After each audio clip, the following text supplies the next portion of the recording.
वीर अपने साथ अपनी फाइल उठाता है और कैबिन की तरफ जाने लगता है। कैबिन के अंदर मिस्टर सिन्हा अपनी कुर्सी पर बैठे थे और किसी से फोन पर बात कर रहे थे कि तभी उनके दरवाजे को किसी ने बाहर से खटखटाया। हेलो त्यागी जी, कैसे हैं आप? सिन्हा साहब, हम बिल्कुल ठीक हैं। आप बताइए, आप कैसे हैं? हम भी ठीक हैं त्यागी जी। और बताइए, कैसा चल रहा है आपका पब्लिकेशन हाउस? सुना है काफी बड़ी बड़ी किताबें छाप रहे हैं आप, हैं? सब भगवान की कृपा है सिन्हा साहब। आप बताइए। अपना भी भगवान की कृपा से सब बढ़िया है। अभी अभी एक बड़ा राइटर आया था, फिल्म प्रोड्यूस करने की बात कर रहा था। अरे तो बहुत ही बढ़िया खबर है सिन्हा साहब। वैसे वो राइटर था कौन और कितने बजट की फिल्म है? त्यागी जी, मैं बाद में कॉल करता हूँ आपको। अभी एक क्लाइंट के साथ मीटिंग में बैठा हूँ, ठीक है? त्यागी की बात सुने बिना ही मिस्टर सिन्हा ने कॉल काट दिया। उसके बाद उन्होंने एक सिगार जलाई और अपने मुंह में उसे रखकर सामने बैठे वीर से कहने लगे। हाँ भाई, बोलो, क्या काम है? सिन्हा की त्यागी से जो बातचीत हुई थी उसे सुनकर वीर थोड़ा सा नर्वस हो गया था, लेकिन अंदर से खुश था। अरे मिस्टर, कहाँ खो गए आप? सिन्हा की बात से वीर ख्यालों की दुनिया से बाहर आ जाता है और कहता है, नमस्ते सर।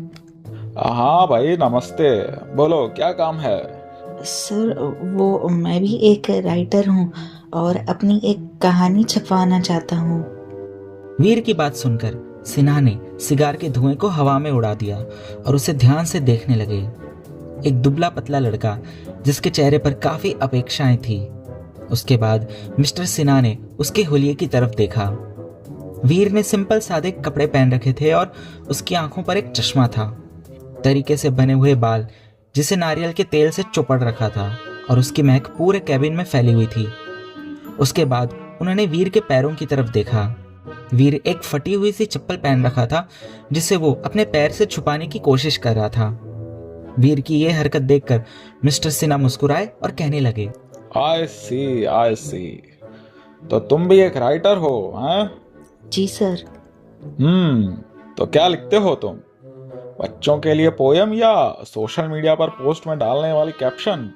वीर को सिन्हा की बात अजीब सी लगी और उसने कहा, नहीं सर, मैं कहानियाँ, कविताएं और शायरी लिखता हूँ। अच्छा, जरा सुनाना तो, देखते हैं तुम क्या लिखते हो। जी सर। वीर अभी भी नर्वस था, लेकिन उसने अपने आप को शांत किया और कविता कहना शुरू किया। जिंदगी एक किताब की तरह है। हर पन्ना कुछ नया, कुछ अनकहा, कुछ पल हंसी के और कुछ आंसुओं के बीच उलझी हुई सी।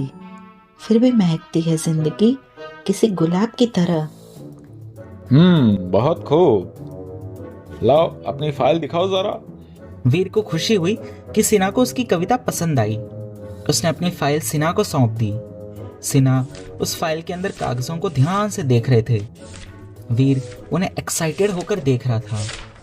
धीरे धीरे करके उन्होंने पूरी फाइल पढ़ ली और फिर फाइल वापस वीर को देते हुए कहा, आपकी कहानियां अच्छी है, लेकिन... कहते कहते सिन्हा रुक गए। वीर भी उनके आगे कहने की राह देख रहा था। वैसे सच ही कहा है किसी ने, ये लेकिन शब्द काफी खतरनाक होता है। आपकी कहानी अच्छी तो है, लेकिन वो मजा नहीं है जो मजा चाहिए।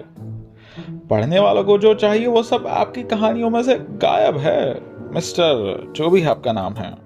ये बात सुनकर वीर के चेहरे से मुस्कान एक पल में गायब हो गई थी। मैं कुछ समझ नहीं पाया सर।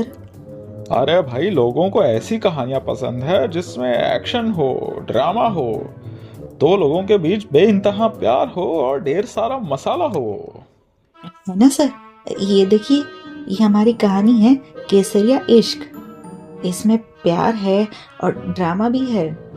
इसमें मुख्य किरदार है माही और काशी, जो बचपन में एक दूसरे से मिलते हैं और पहली नजर में प्यार हो जाता है, मगर किस्मत उन्हें जुदा कर देती है और 14 साल के बाद जिंदगी उन दोनों को फिर से एक दूसरे के सामने लाकर खड़ा कर देती है, मगर अजनबियों की तरह।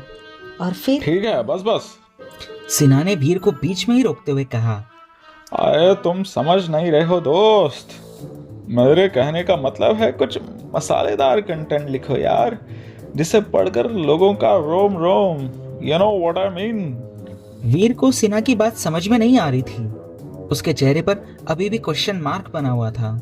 सर मैं समझा नहीं, आप क्या कह रहे हैं?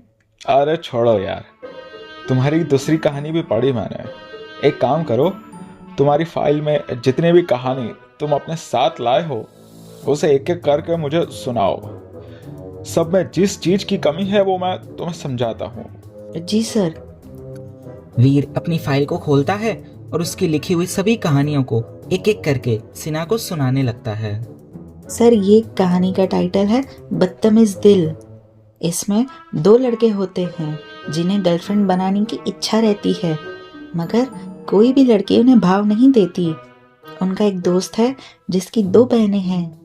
वो दोनों लड़कियां उन दोनों लड़कों से प्यार करती है, लेकिन अपने प्यार का इजहार नहीं करती, क्योंकि वो दोनों अपने रंग रूप के वजह से उन लड़कों को प्रपोज करने में हिचकिचाती है।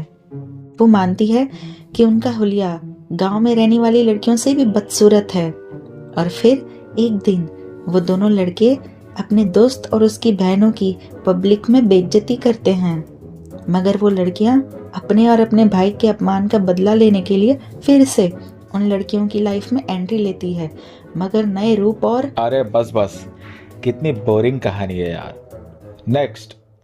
वीर रुक जाता है और दूसरी कहानी सुनाने लगता है। सर ये मेरी तीसरी कहानी है जिसका टाइटल है I too had a love story. क्या आप बकवास कर रहे हो? ये कहानी तुमने लिखी है? इसे तो।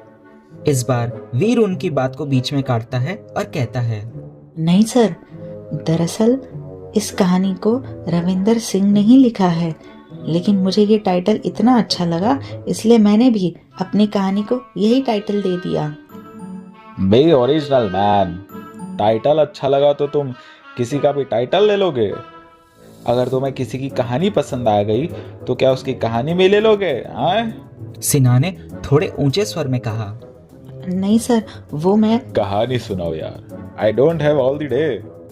जी सर। इस कहानी में एक लड़का रहता है जो एक कंपनी में काम करता है। धीरे धीरे उस पर काम का बोझ बढ़ने लगता है और वो मैनेजर से अपने लिए असिस्टेंट की मांग करता है। काफ़ी समय के बाद उसे एक लड़की के रूप में एक असिस्टेंट मिल तो जाती है, लेकिन उस लड़के को पहली नज़र में अपनी असिस्टेंट से प्यार हो जाता है।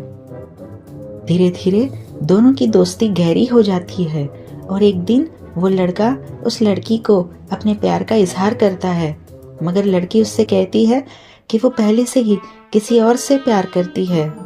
लड़के का दिल टूट जाता है, लेकिन वो उससे प्यार करना नहीं छोड़ता।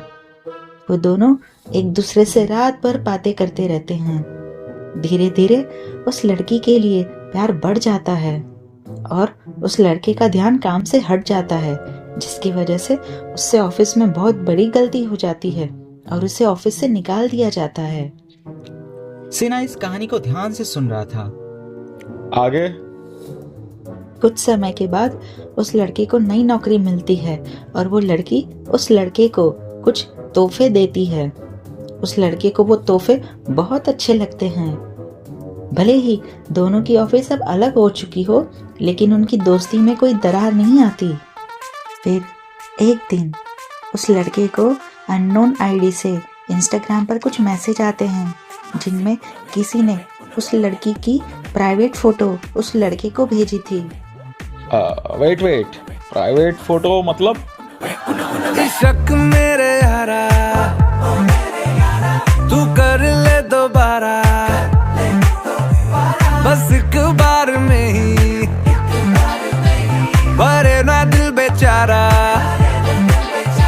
संग रहने के शाम सवेरे, क्या करने हैं वादे बतेरे, है जिंदगानी अगर 4 दिन की तो ले रहे ही के साथ फेरे। तूने जवानी में सीखा ना जाने कहाँ का सलीका, जो पहले ही ब्रेकअप में दिल ने तेरे गिव अप कर दिया। एक बार ही किया तो यारों प्यार क्या किया, एक बार